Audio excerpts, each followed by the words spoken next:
નમસ્કાર, ઝી 24 કલાકના Windy live સાથે હું છું બંસી દવે। હાલ વરસાદનો સમય એટલે કે એકવાર મેઘરાજાએ ફરી ધડબડાટી બોલાવી લીધી છે અને ફરી ધડબડાટીના મૂડમાં છે તેવી હવામાન વિભાગ દ્વારા સંભાવનાઓ વ્યક્ત કરવામાં આવી છે।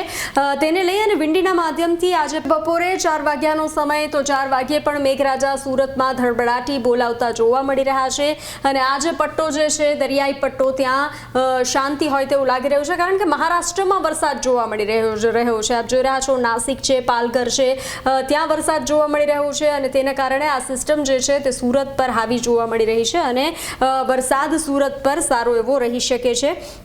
ફરી આગળ વધીએ તો થોડું વાતાવરણ હળવું જોવા મળી રહ્યું છે।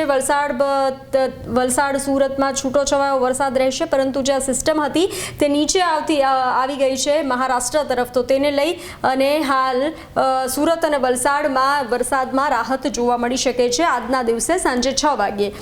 ત્યારબાદ 9 વાગ્યાનો સમય છે તો 9 વાગ્યે પણ રાજ્યમાં શાંતિનો માહોલ જોવા મળી રહ્યો છે।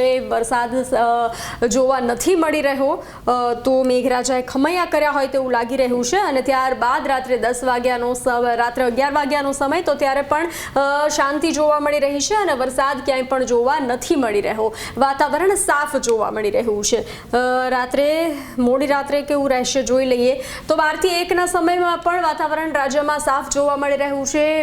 જેમ કે સંભાવનાઓ વ્યક્ત કરવામાં આવી છે આગામી દિવસોમાં કે સારો એવો વરસાદ રાજ્ય પર રહી શકે છે અને મેઘરાજા નવરાત્રિમાં અમી છાંટણા કરી શકે છે, પરંતુ આજે જે 15 તારીખ તો સુરતમાં એટલે કે દક્ષિણ ગુજરાતમાં વરસાદી માહોલ રહી શકે છે, બાકી રાજ્યના અન્ય ભાગોમાં શાંતિનો માહોલ જોવા મળી શકે છે।